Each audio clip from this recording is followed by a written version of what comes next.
Fala, meu povo! Que alegria essa tarde aqui, esse nosso Metanoia. Quero convidar e já acolher você para ficar aqui com a gente nesse programa de hoje, porque nós temos um assunto muito importante para falar, que faz parte da nossa vida como cristão. Mas antes de tudo, quero acolher também Padre Douglas, sua bênção. Deus abençoe Tiele e a todos os irmãos e irmãs que nos acompanham nesse dia tão especial. E ó, aproveitando o padre já deu a bênção, fica aí com a gente. Eu sei que você estava ali rezando o Terço da Misericórdia, e também é algo que nos eleva a Deus, mas esse conteúdo é muito importante também para a tua vida espiritual. Então eu te peço, fica aí com a gente que a gente já começa depois da nossa vinheta.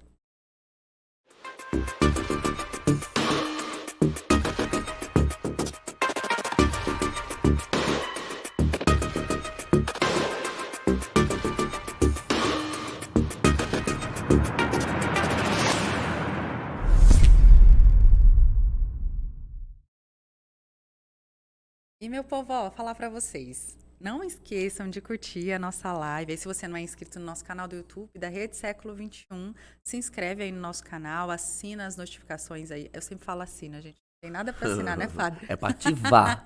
Ativa, não é assina. Mas tá tudo certo. Aí você ativa ali para receber o nosso conteúdo, para chegar para você e para mais pessoas também. Então, de repente, aí você pode compartilhar também essa live para outras pessoas e chamar para estar aqui com a gente.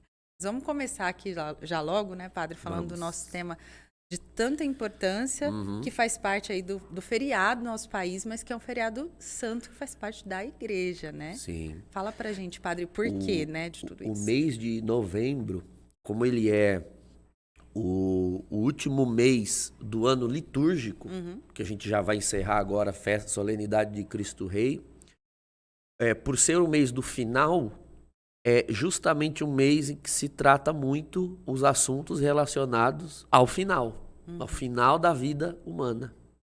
É o chamado mês dos novíssimos. A gente usa essa expressão em teologia, na doutrina, novíssimos ou escatologia, a respeito da morte, da vida após a morte. Então, por isso, nós começamos no 1º de novembro, dia de Todos os Santos, e agora, dia 2, é a comemoração dos fiéis defuntos. E é importante nós falarmos a respeito da morte, porque ela é a razão, se nós pararmos para pensar, né? A razão não, porque não é propriamente em torno dela, mas ela é uma das razões pelas quais nós somos motivados a buscar a vida na graça. Não é? Afinal de contas, será que tudo se reduz a essa vida? Tudo se restringe aos dias que nós temos nesse mundo? Isso é uma pergunta que a humanidade faz desde o princípio. Será que há algo depois da morte? Será que nós deixamos de existir quando morremos? É uma pergunta universal, né, Padre? Não é uma pergunta só do cristão. Por mais que a gente tenha as informações, por mais que a gente tenha o respaldo da igreja, é uma pergunta de constância para a gente, né? Diante da morte. Porque, querendo ou não, hoje é um dia que muitos dos fiéis vão até um cemitério levar flores e tudo mais. Então, isso faz a gente relembrar todas as coisas. Todos os arqueólogos, os grandes historiadores, eles identificam como sinal de que o ser humano se tornou o chamado Homo sapiens, né? Um ser capaz do uso da razão. Eles identificam como o ponto que define o Homo sapiens o instante em que se começa a enterrar os mortos. Porque se você observar os animais, não tem esse hábito. O animal morre e fica no lugar onde morreu. Os animais não têm esse cuidado em relação à morte de outro. Então, o que levou, vamos assim dizer, né, o ser humano a enterrar os seus mortos? Essa atitude, esse ato, é um rito, vamos assim dizer. É justamente a não conformidade com a ideia de a morte ser o fim. Já o ser humano, observando a natureza, ele via que tudo aquilo que é enterrado geralmente redunda em vida. As sementes, os caroços das frutas, você planta aquilo e aquilo brota de novo. É a nítida percepção de que a semente é algo que morre para viver. Há uma vida depois da semente. Então, quando o ser humano começa a tratar os outros seres humanos da mesma forma, quando ele tem aquele senso de que a vida... Não é possível que a vida humana termine com a morte, porque o ser humano é uma profundeza, é uma profundidade.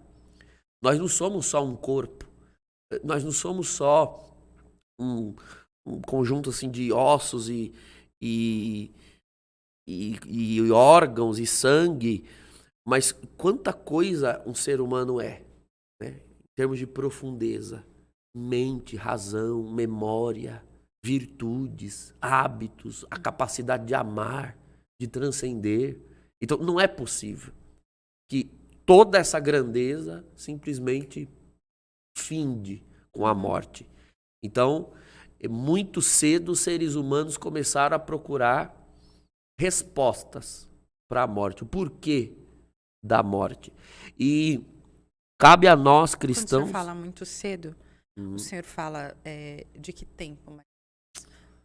Se a gente tem essa informação, né? Porque a gente sabe que os povos antigos já faziam isso, né? Mesmo os não cristãos. Só que se a gente pegar ali os egípcios, eles faziam com uma outra intenção, né? Tanto que enterravam todas as outras coisas juntos. Então tem várias culturas ali. Mas não sei se de repente o senhor sabe dizer pra gente quando isso começou. Olha, há bem mais tempo do que 10 mil antes de Cristo. Acredito que 15, 20 mil antes de Cristo já havia esse comportamento. Para você ter uma ideia, a escrita, a capacidade do ser humano de registrar as coisas foi 4 mil antes de Cristo.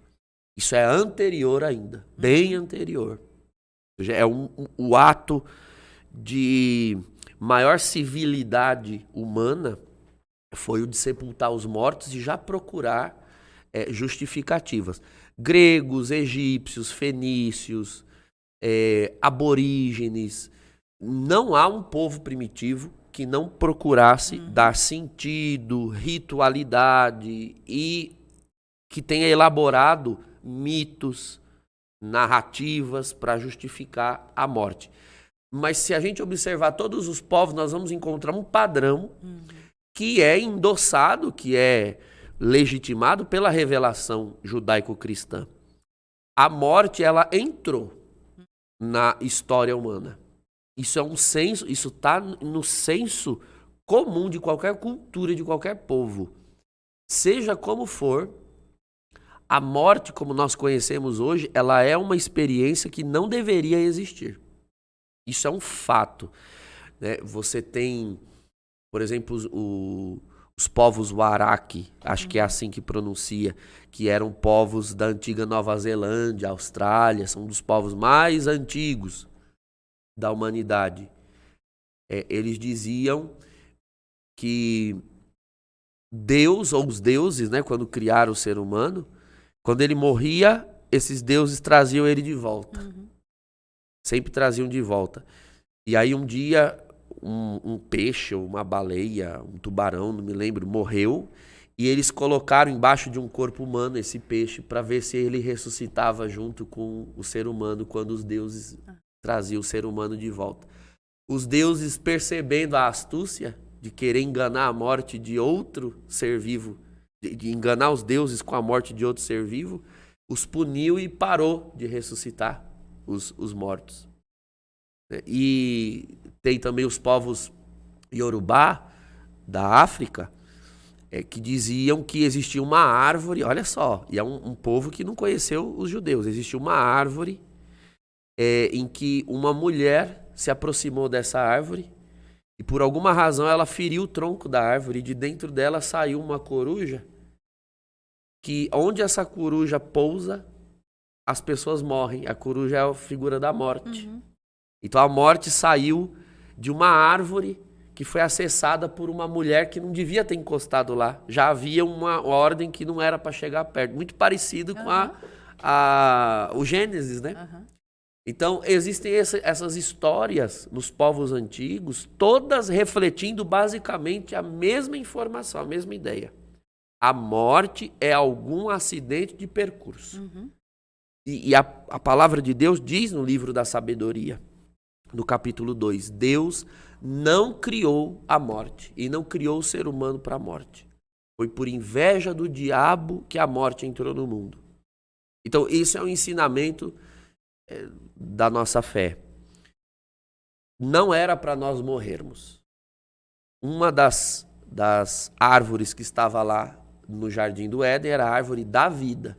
São as duas árvores que são mencionadas. A árvore da vida, a árvore do conhecimento do bem e do mal.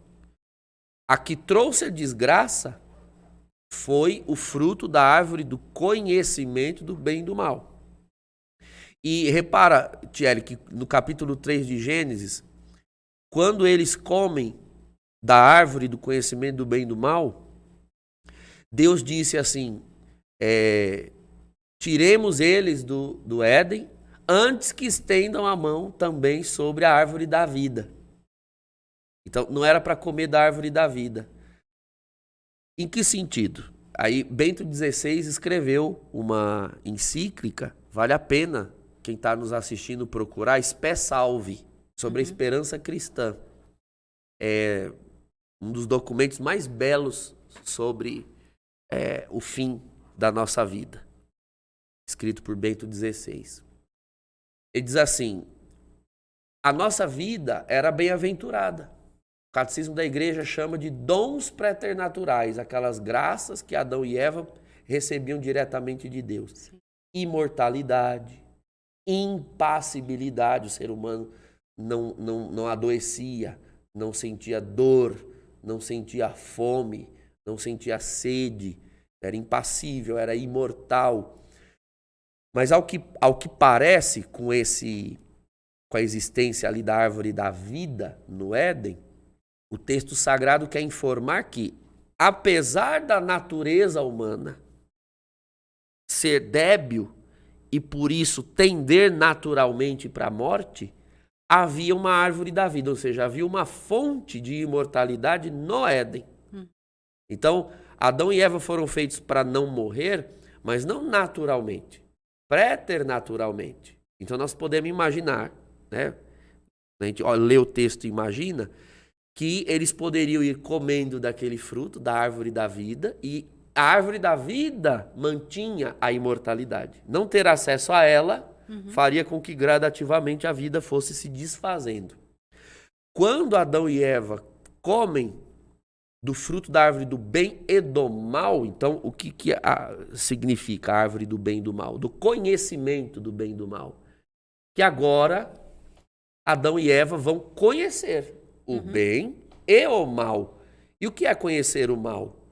É conhecer a doença, é conhecer a dor, é conhecer o esforço, a fadiga, o tédio e a morte. Então agora, porque o ser humano optou por conhecer, não é só conhecer na razão, conhecer de experimentar. Porque agora Adão e Eva decidiram experimentar não só o bem, mas também o mal, a vida humana se tornou miserável. Repara como os anos vão passando, a vida vai passando e a vida vai se tornando pesada. Padre, de certa forma, então, a gente pode dizer também, por isso que é tão difícil para a gente aceitar um sofrimento, e principalmente aqui, no caso, a morte, não tem, assim, uma santa vez que se você se depara com a morte de alguém querido, ou mesmo que não seja tão próximo, que é difícil para a gente entender e leva a gente a refletir sobre tantas coisas. É isso mesmo. Tem um instinto dentro de nós que quer se ver livre do mal, da dor e do sofrimento. Porque realmente nós não fomos criados para aquilo. Quando você não foi criado para uma coisa, a tendência é repelir essa coisa. Então, sim, é da natureza humana repelir esses males. Mas repare que por mais que a gente deseje repelir a morte, a dor, o mal, eles permanecem. em nós e ao nosso redor e no mundo em que nós estamos. Por isso a vida vai se tornando penosa. Basta que cada um observe a si mesmo, o seu corpo, a sua vida vai se tornando, nosso metabolismo vai ficando cada vez mais lento, as erosões do tempo vão marcando o nosso corpo, as enfermidades vão chegando, a doença vai chegando, a velhice vai chegando.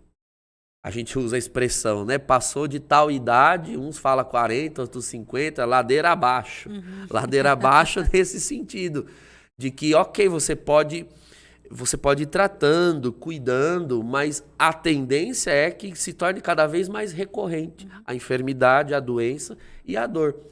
Então imagine como seria ter que viver para sempre essa vida do jeito que ela é, do jeito que ela está. Seria insuportável.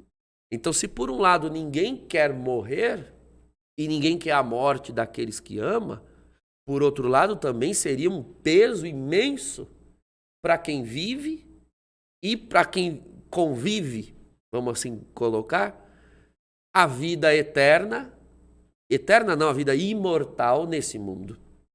Imagine a gente ficando cada vez mais debilitado e não morrer. Exatamente, porque quando a gente vê essas histórias, até de filme que a gente escuta, a imortalidade sempre está associada à juventude, né?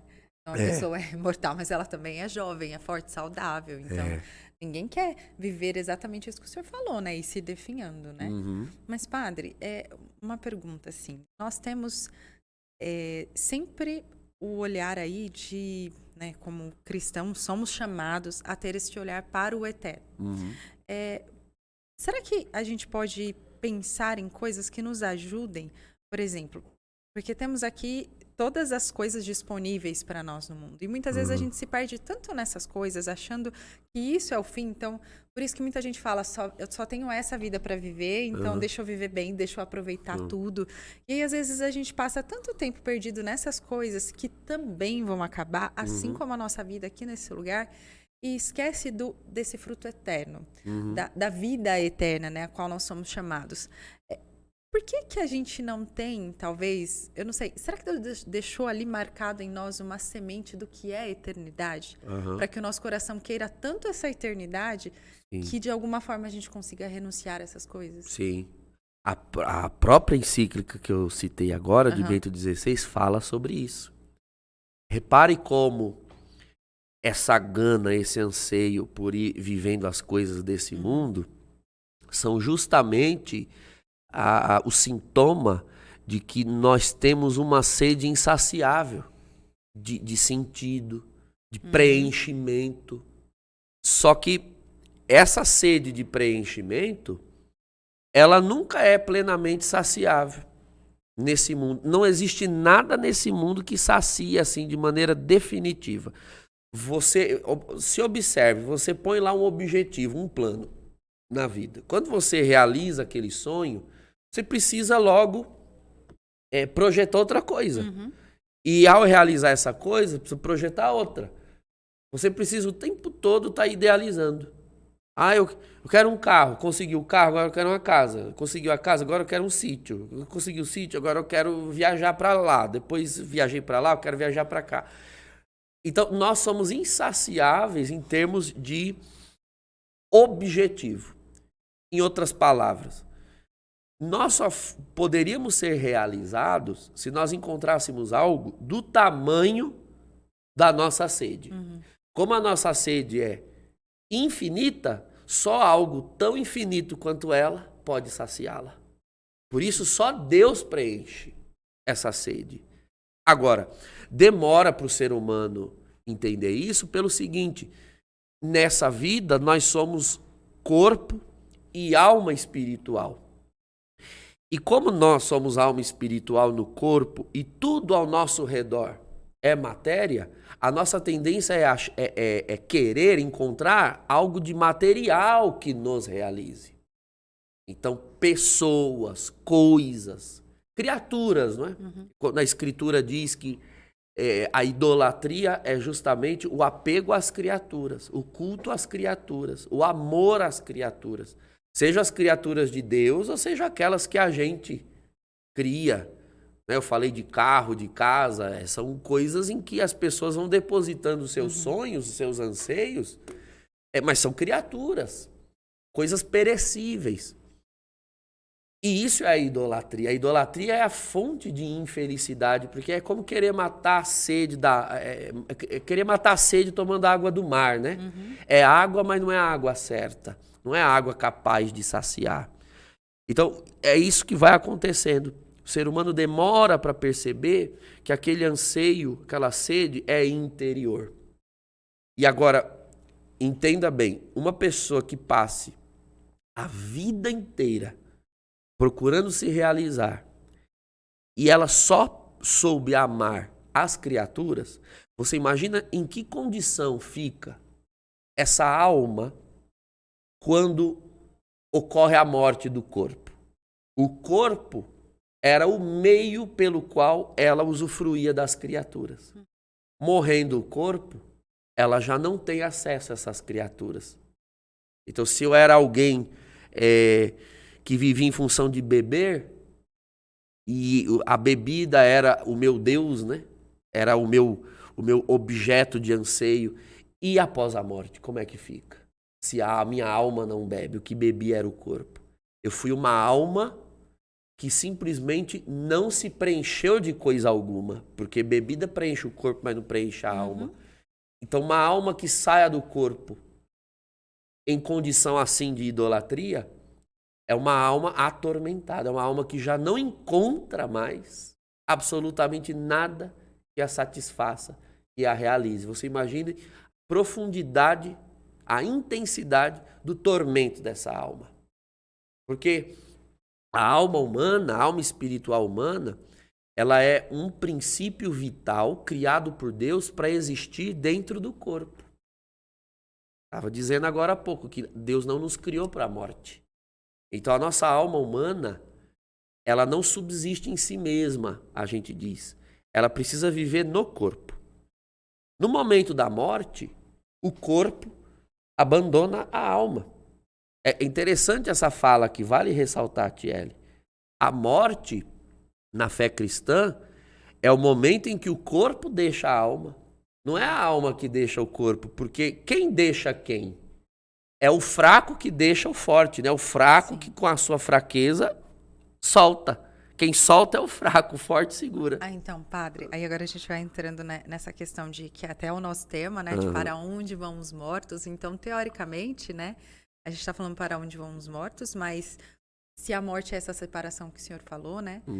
Do fraco e o forte que fica, então, para onde essa alma iria, né? Nós temos aí as opções que o senhor vai dar para a gente, teoricamente, que existem para nós, né? São Gregório de Nissa, que foi um dos santos padres da igreja, no início da igreja, ele dizia que natural seria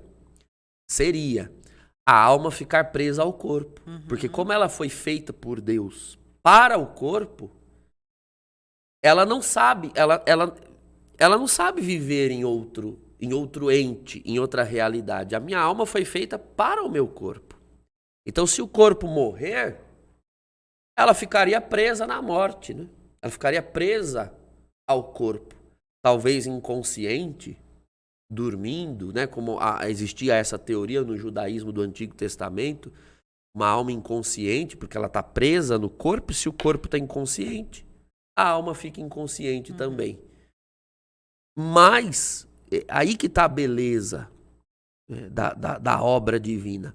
Deus permitiu a morte, Deus tolera a morte, por essa razão que nós dissemos há pouco, a vida se tornou miserável, insuportável.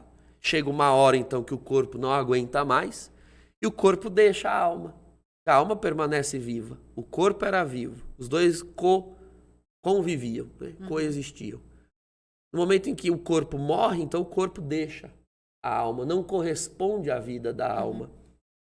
E justamente porque Deus, o Criador, não nos quer na morte, Ele nos chama. Então, Ele que criou a alma e sabe que a alma precisa de um princípio de vida em que viver, qual era o princípio de vida em que a alma vivia? O corpo vivo, o corpo animado do ser humano. Então, o meu espírito vive no meu corpo. Mas no momento em que o corpo já não vive, a alma precisa de outro ser vivente para continuar vivendo. É nesse momento que Deus, o Criador, chama a alma. Então, muita atenção nessa concepção, né, na correta em que a revelação cristã nos ensina. Porque nós morremos é que Deus nos chama. Entende? Nós não morremos porque Deus nos chamou, é o contrário. Deus nos chama porque nós morremos. Porque se eu digo assim, fulano morreu, por quê? Porque Deus chamou. Então dá a impressão que Deus puxou a alma dela e ela morreu.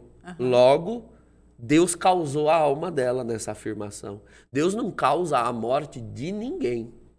Acho que isso é muito importante, né, padre? Porque do jeito que o senhor está falando, geralmente a gente pensa ao contrário. É Pois exatamente é. esse pensamento que o senhor falou. A pessoa morreu, a alma dela foi tirada, então... E se diz muito isso, né? Ah, mas né, ninguém morre de véspera, né? Como se diz, né? Então, porque Deus quis, porque Deus levou realmente. Então, essa informação é extremamente importante. É importante ressaltar isso. Estou fazendo essas afirmações com base na palavra. Morreu porque Deus quis? Não. Morreu porque é contingente, é frágil, é miserável, adoece, fenece, perece. É por isso. Deus não intervém nisso. Ele pode intervir. Deus pode dar mais vida para alguém, mas não dar morte. Então, Deus pode prolongar a vida de alguém sobrenaturalmente? Pode. Mas causar a morte de alguém, Deus chega, não, vou dar um basta e vou matar. Deus não faz isso. Deus não faz. Deus nos chama quando morremos. Então, quando o corpo morre, aí Deus chama a alma, e não o contrário. Então, lembre-se sempre disso. Deus nos chama porque nós morremos. Nós não morremos porque Deus nos chama. É justamente porque Deus não nos quer presos na morte. Isso seria o natural, como Gregório de Nissa dizia. A morte ficaria presa naquele corpo morto. Aliás, a alma ficaria presa naquele corpo morto. E justamente porque Deus não quer que a alma fique na morte, Deus chama. Como se Deus dissesse assim, você não tem mais um corpo para viver, mas você tem um Deus. Venha viver no teu Criador.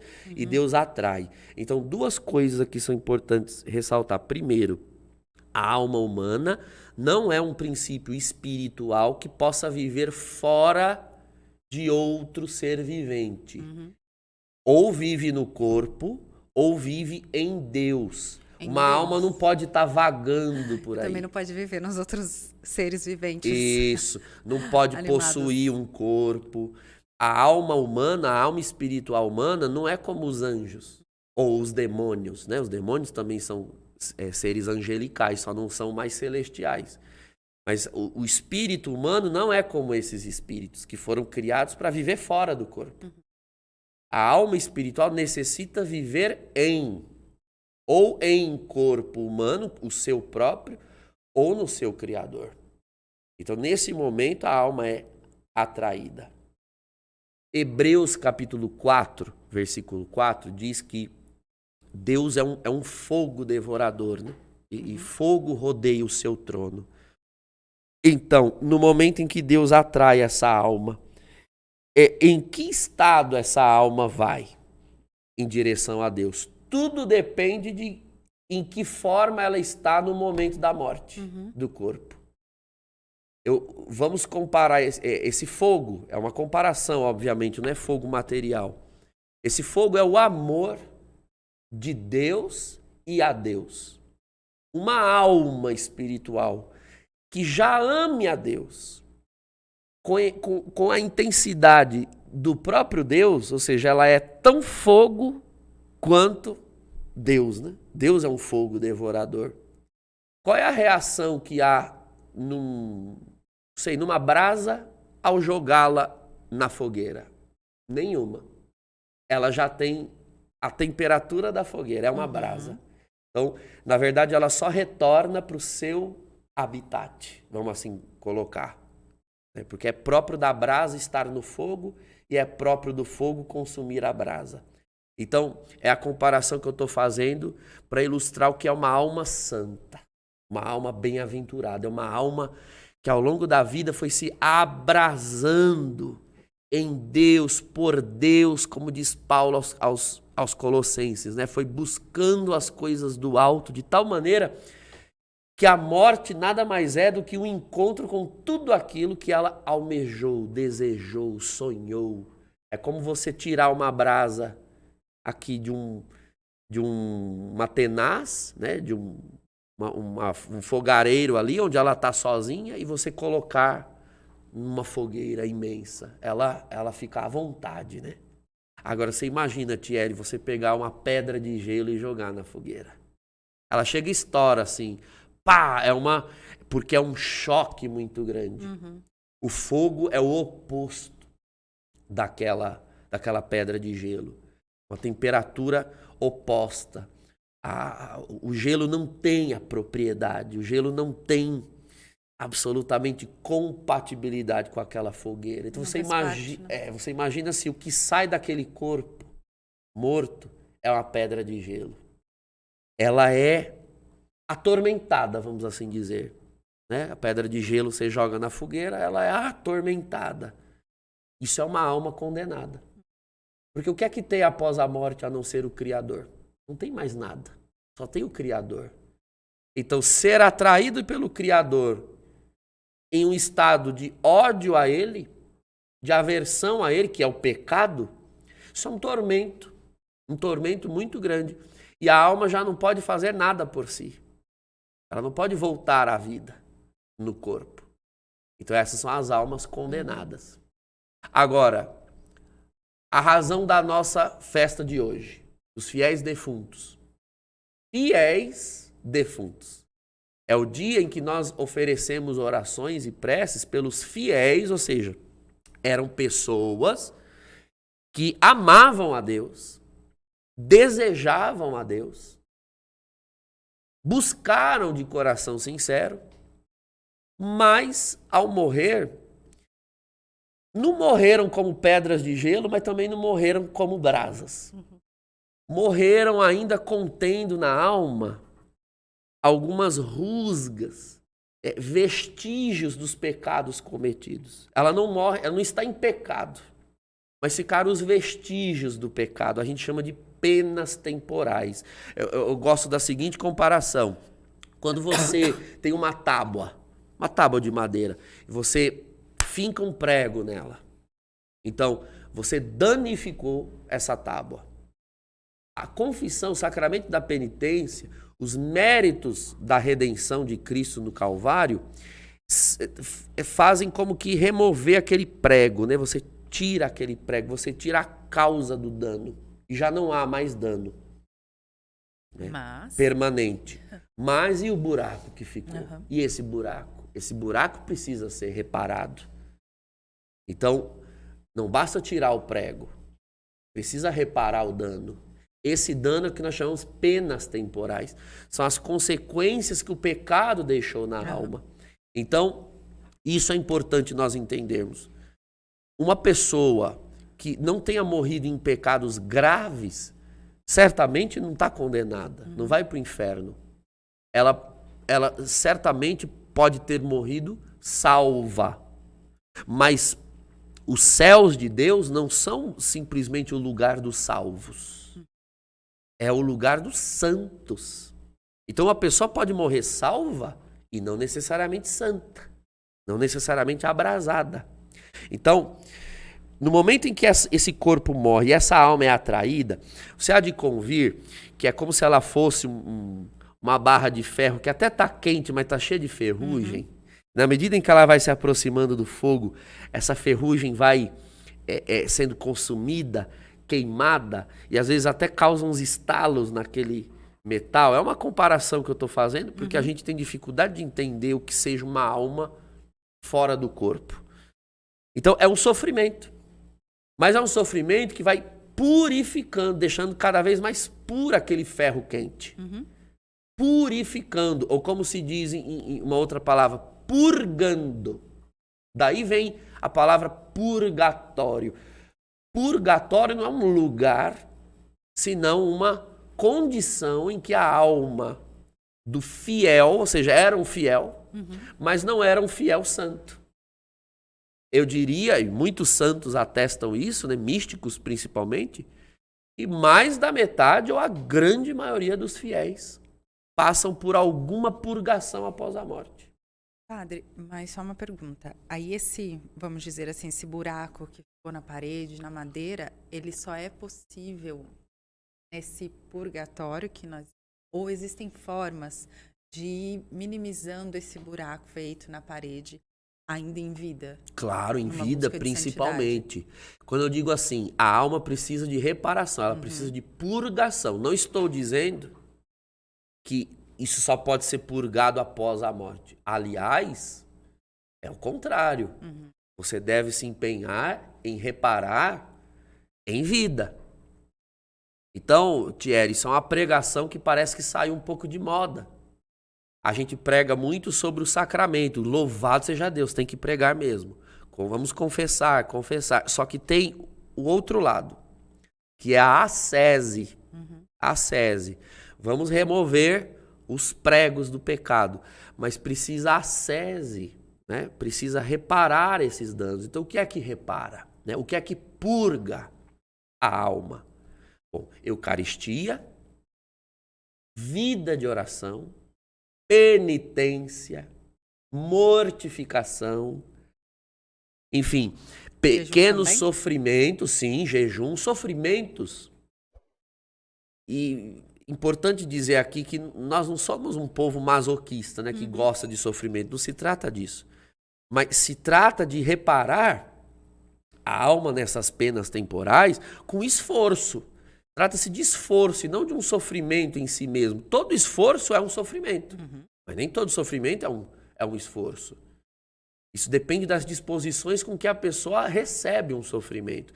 Então, acolher os pequenos sofrimentos que já surgem sozinhos, o calor, o frio, um incômodo, uma doença, uma mágoa, alguma coisa que fizeram a mim, receber essas coisas com o espírito, né, com a disposição interior de me purificar diante de Deus, dizer, Senhor, eu ofereço em reparação das penas causadas pelos meus pecados, não é? Vou dar um exemplo bem prático para que você entenda. Se você falou mal de alguém, isso é um ato de pecado. Você fala mal da pessoa com aquela raiva dentro de você. E aí, de repente, você se arrepende. Puxa vida, eu não devia ter falado mal. Aí você se confessa. Ok. O ato de falar mal está perdoado na confissão. E Cristo perdoa plenamente. Isso é o ato de ter falado mal. Agora, o hábito é um ato repetido. O hábito de falar mal ficou mais forte. Você acabou de falar mal de alguém, você reforçou esse hábito. Então, não basta você ser perdoado do ato de falar. Você precisa trabalhar, você precisa empenhar o seu coração em se livrar do hábito. Porque aí você confessa, mas não trabalha em extinguir, eliminar o hábito, daqui a pouco você está falando de novo. Exato.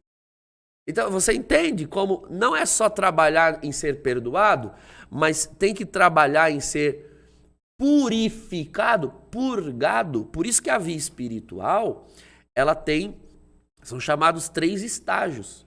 É o estágio purgativo, iluminativo e unitivo. O purgativo é o primeiro deles, purificar. A gente precisa eliminar maus hábitos, maus costumes, maus olhares, maus pensamentos, maus sentimentos, purgar.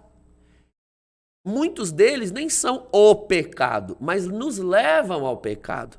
Você há de convir que a minha alma não pode comparecer diante de Deus com esses maus hábitos. Então, ou eu vou me livrar deles aqui agora, com o auxílio de Deus, aí a via iluminativa, eu purgo com o auxílio da iluminação. e iluminado por Deus, vou me unindo mais a Ele, a via unitiva. São essas 3 etapas da vida espiritual. Agora, se eu não me empenhar, não fizer isso aqui, é claro que Cristo me ama e vai completar em mim o que eu não fui capaz de fazer, ainda que seja após a morte. Agora, aqui é menos ruim, é menos sofrimento. Aqui você faz um dia de jejum, mas você se alimenta no outro. Aqui você suporta alguma doença que causa dor, você suporta e oferece, mas amanhã você está curado. E aí, aqui nós temos consolações. Você passa um sofrimento de 1 hora e passa outras 20 tranquilo. É verdade. Purgação após a morte, não. É mais doloroso. E o tempo também é diferente, né, padre? O padre ainda vai falar nisso, mas eu só queria falar dessa questão que o senhor falou, dessa purgação aqui em vida, porque muitos santos nos falam, né, desses oferecimentos a Deus pela paixão também de Cristo, né? E não se comparar, mas olhar para a paixão de Cristo como algo tão grandioso que os meus pequenos sofrimentos ofertados ainda são tão míseros perto de tudo aquilo que ele sofreu por nós, né? E continua a sofrer ainda. Mas eu queria que o senhor falasse um pouquinho até, porque pra gente, assim, é tão comum a gente ver que a gente se esforça para tantas coisas, por exemplo, para conseguir... O senhor estava falando dos bens materiais, né, físicos. Então, a gente faz um jejum intermitente para emagrecer, uma dieta específica para isso, uma outra, sei lá, alguma questão mais física para atrair alguém, ou acordar cedo para ir num lugar que eu quero, alguma coisa assim. Mas muitas vezes essas pequenas mortificações, esses pequenos sofrimentos que o senhor falava, a gente tem dificuldade em fazer, como vou acordar meia hora que seja mais cedo para rezar, ou dormir um pouco mais tarde para rezar, ou fazer um pequeno jejum por uma situação, e a gente tem tanta dificuldade porque nós às vezes não entendemos o que é esse céu, né? E aí eu queria até que o senhor falasse um pouquinho pra gente, agora, né, que daqui a pouco acaba o nosso tempo, mas eu queria que a gente falasse um pouco deste céu. Porque muitas vezes nas canções que nós escutamos dentro da igreja fala deste céu que é incomparável a tudo que nós humanos não conseguimos ainda ver, que os olhos nunca viram, o coração humano jamais sentiu. E aí às vezes canta numas canções, lá o mar tem ondas de cristal, aquelas coisas todas, né? E talvez essas experiências de céu, buscar essas experiências em Deus nos façam entender exatamente isso que o senhor estava falando, que nós não nascemos para esta vida. Você citou aí 1 Coríntios 2:9. Coisas que os olhos não viram, o ouvido não ouviu, o coração não imaginou, tais coisas são as que Deus tem preparado para aqueles que o amam, né? Para os fiéis. Então, qualquer experiência de contentamento, alegria, felicidade ou prazer que se viva nessa vida é uma brincadeira de mau gosto, perto do que de fato é o céu. Nada nesse mundo pode nos fazer dimensionar o céu de fato. Se nós que somos criaturas, e por isso mesmo somos criativos, na capacidade de nos proporcionar nós mesmos prazer, que dirá o Criador, na sua infinita capacidade criativa de nos tornar felizes durante uma eternidade inteira. Ele pode nos fazer felizes de maneira sempre nova, para sempre. Só Ele tem poder de fazer isso. Nós podemos nos causar felicidades a nós mesmos e a outras pessoas sempre de maneiras limitadas. Que prazeres você poderia proporcionar a alguém que você ama? Um alimento, um passeio, um prazer sexual, se é o esposo ou a esposa, um lazer. Mas uma hora os repertórios de felicitar alguém cessam, né? Tudo aqui é limitado. Tudo aqui é limitado e tudo aqui nesse mundo é marcado por tédio e fadiga. Se você tem muita fome e come um alimento delicioso, a primeira colherada, a primeira pratada é saborosíssima. A segunda já não tem o sabor da primeira. Porque a tendência de todo prazer nesse mundo é ir se esgotando, ele vai se esvaindo. Então, A experiência de contentamento, de alegria que nós temos é de um cume que vai se desvanecendo. Sempre é assim. Sempre. O seu time lá de futebol ganha o campeonato. Você explode numa alegria, numa emoção, explode, e aquilo vai se acalmando e esfriando até que fica depois só em forma de lembrança feliz. Mas não tem mais aquele sabor. É a mesma coisa até nosso, né? Na hora que você casa, parece, ou quando você conhece a pessoa, a paixão é diferente do processo, né? Tudo de vai vivência. vai se esvaindo. Você tem aquele ápice de paixão e vai se esvaindo. E é assim. Essa é a experiência humana. Então, a experiência humana que nós temos de alegria é de um ápice para baixo. O céu será uma experiência de uma intensa alegria para cima, crescente, cada vez mais. Como é isso? Não sei. Porque nós não temos nada que se compare nesse mundo que nos permita dimensionar. Essa é a promessa que nos aguarda. Então, desde já, qual é o empenho que devemos ter? De ir nos familiarizando com essas realidades celestiais, espirituais, porque elas nos farão verdadeiramente felizes. Existem duas maneiras pelas quais nós vamos participar dessas alegrias no céu. A primeira delas é a bem-aventurança, a alegria eterna, essencial. Essencial é o próprio Deus. Nós veremos a Deus tal como Ele é, como as Escrituras dizem, face a face. Veremos a Deus todo e inteiro. A Trindade, que nos criou, nos amou, para a qual nós somos criados. E quanto tempo nós levaremos para conhecer, amar e experimentar a alegria que é estar diante do Criador? Tanto tempo quanto dura o próprio Criador. O Criador é eterno. Logo, quando nós virmos a Deus, nós vamos fazer a experiência de conhecê-lo plenamente e, ao mesmo tempo, perceber que falta conhecê-lo. Deus será perfeitamente conhecido e eternamente novo. Deus será sempre uma novidade, inesgotável. Inesgotável. Então, a nossa grande dificuldade de imaginar estar com Deus de maneira feliz e crescente é justamente porque nessa vida aqui nada é dessa forma. Aqui, qualquer prazer que você viva, ele finda com um momento ou de saciedade, você está saciado, ou de tédio, cansa. Você tira umas férias gostosas, por mais prazerosa que ela seja, chega uma hora que entedia. Então nós temos muita dificuldade de imaginar como seja viver uma alegria que nem seja no sacie e ao mesmo tempo nós continuemos insaciáveis, e uma alegria que não seja marcada pelo tédio. As pessoas ficam se imaginando no céu, né? Mas eu vou ficar fazendo o quê? Então, você faz essa pergunta a partir de uma experiência atual, que é o tédio corporal. Mas o céu não vai estar marcado pelo tédio corporal. Só ver a Deus face a face já será algo prazeroso e suficiente para ser vivido uma eternidade inteira. Você não vai querer que aquilo acabe.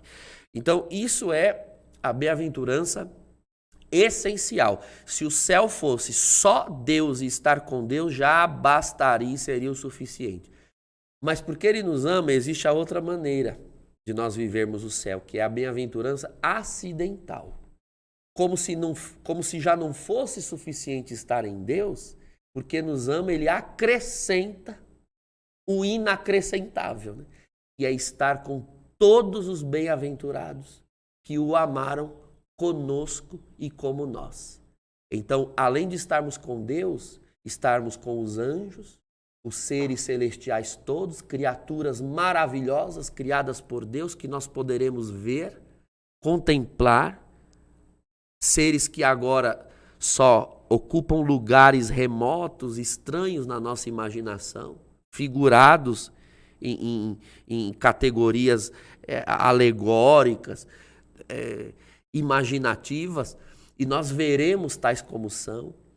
E, claro, aqueles grandes heróis da nossa fé, desde os patriarcas do Antigo Testamento, profetas, aos grandes heróis, baluartes do amor incondicional ao Deus Criador e a Jesus Cristo Salvador, a Virgem Maria, os apóstolos, os mártires, todos os grandes santos da nossa devoção e os nossos amados que nos antecederam, o pai, a mãe, os avós, os tios, os amigos, veja, e estar com essas pessoas sabendo que nunca mais nada nos vai separar e que não só nada nos vai separar, como nós poderemos estar unidos para sempre uns com os outros, sem o tédio, sem o cansaço, sem a necessidade de separações momentâneas como nós temos necessidade de viver aqui. Você está com alguém por mais que você ame, mas você dorme, sai para trabalhar, sai para comprar, sai para comer. Nenhuma relação é absolutamente constante, toda relação nesse mundo é intermitente. Nós não sabemos o que é estar continuamente com alguém de forma incessante e ininterrupta. E nós vamos experimentar isso. E numa alegria que não passa. Né? Numa alegria que não passa. E, claro, as visões que São João teve no Apocalipse foram graças dadas a ele e postas por escrito, justamente para instigar a esperança dos cristãos. Um lugar incomparável. Então ele viu e ele põe por escrito o que viu e, claro, tudo muito figurativo, porque não tem muito como definir algo que não é desse mundo.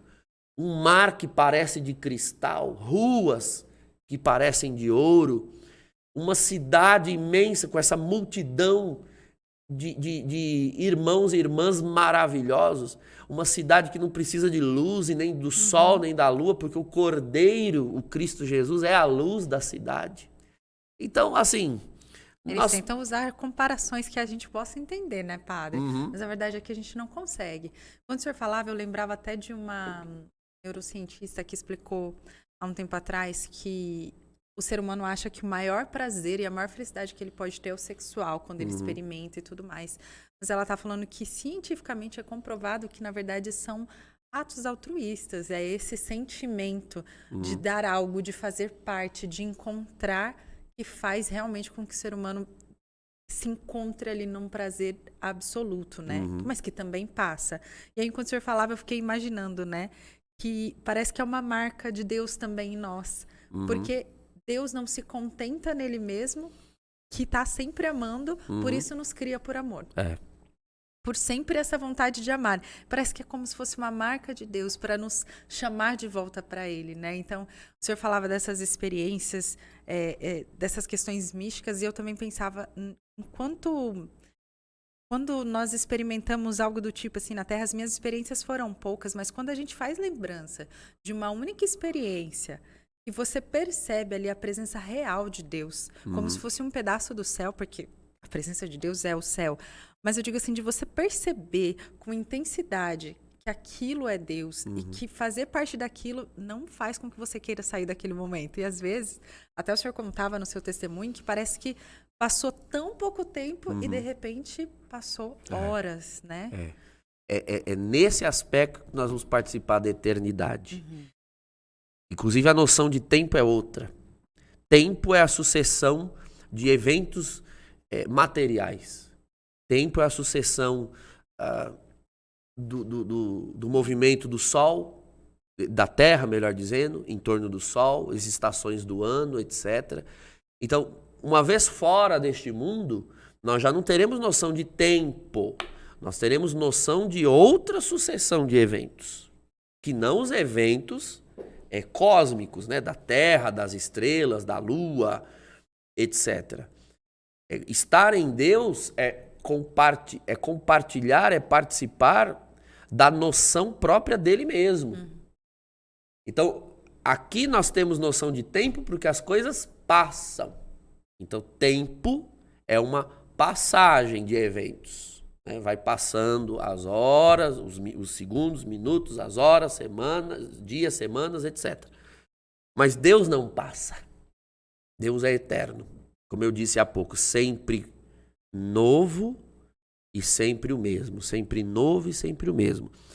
Então, ver a Deus face a face será algo absolutamente suficiente e uma eternidade será pouco, inclusive. Quando eu falava do meu testemunho, né, que eu tinha a impressão de que tinha sido um contato de minutos mesmo. Pouquíssimos minutos. Aliás, o contato foi de segundos. E mais alguns minutos que eu fiquei sob efeito. Mas quando eu dei por mim, tinham se passado horas. Né? O relógio dizia que eram horas, mas a minha experiência não. Então, a gente chama isso na teologia, Thierry, de evum, né? Uma palavra técnica, evocidade. Evocidade é a noção psicológica, é a noção da alma em relação a tempo. Né? Vou dar um exemplo. 60 minutos são sempre 60 minutos. Uma hora, ela é quantitativamente igual a outra. Toda hora é igual a outra. Cada hora tem 60 minutos e isso não muda. Agora, uma coisa é uma hora com amigos, num churrasco, papeando, conversando, dando risada. Quanto dura essa uma hora? Nada. Ela voa assim, chega a hora de ir embora, ou anoitece, você não percebe. Agora, outra coisa é uma hora, 60 minutos, na fila do banco, num dia bem quente, você parado na calçada. Quanto tempo dura esses 60 minutos? Parece que não passa. Todo mundo já viveu essa experiência. Só que uma hora é igual a outra. Mas a experiência que o ser humano faz daquela unidade de tempo não é a mesma. Então, uma coisa é o tempo, outra coisa é a experiência vivida no tempo. Quando nós estivermos fora desta vida, só haverá a experiência vivida, não haverá a contagem de tempo. Então a alma, ela não tem um relógio lá na parede do céu, do purgatório e nem do inferno. O inferno é uma sensação de tormento e sofrimento tal que a pessoa sente como se sempre estivesse estado ali. E pode ser que tenha acabado de chegar. De tão doloroso que é. É o contrário, né? É como se o tempo não passasse. E já o céu é a impressão de que eu também acabei de chegar e eu posso estar lá há séculos. De tão prazeroso que é. Então, a experiência que a alma vive é que vai definir a intensidade do que é vivido. Então, não tem como imaginar que nós não queiramos este céu, né? Que nós não queiramos essa experiência de eternidade absoluta, de uma alegria que não passa, de uma felicidade onde a gente quer sempre estar. Então, padre, a gente só tem ali um pouquinho de tempo, mas eu queria que o senhor colocasse para a gente, né? Essa esperança do céu, essa esperança de dar a nossa vida aqui na Terra para que nós sejamos essa brasa que vai ao encontro do seu Criador.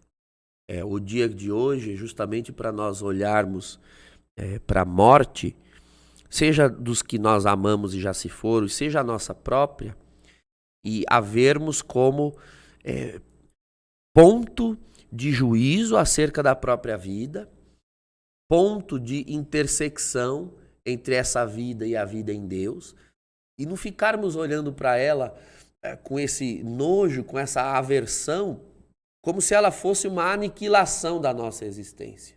Eu gosto de dizer que um veículo numa estrada, ainda que ele faça uma curva e eu daqui não veja mais, não significa que porque ele fez a curva ele não continua andando. Eu é que não vejo, mas ele continua andando após a curva. Então os que se foram continuam vivendo, ainda que eu não os veja. A vida não é definida pela minha visão, é definida pela existência da alma dada por Deus. Então não vamos ter medo da morte, não vamos nos deixar paralisar por ela, porque se o mundo diz que há jeito para tudo, menos para a morte, nós cristãos dizemos há jeito para tudo, inclusive para a morte, porque Cristo já a derrotou na sua ressurreição. Amém. Que o Senhor nos abençoe, então, pelas mãos do Padre Douglas. Aqui vou pedir a benção dele para a gente, mas que você Pega esse conteúdo, se foi importante para você, se te ajudou, realmente é um dia de reflexão para a gente. A gente faz tantas perguntas e aqui a gente pode encontrar algumas respostas.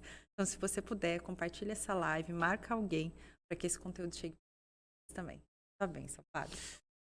Senhor, ajudai as almas dos fiéis que padecem e que necessitam dos méritos de Cristo para encontrarem a vossa face. Dê também àqueles que nos acompanham a consolação pela separação momentânea daqueles que amam.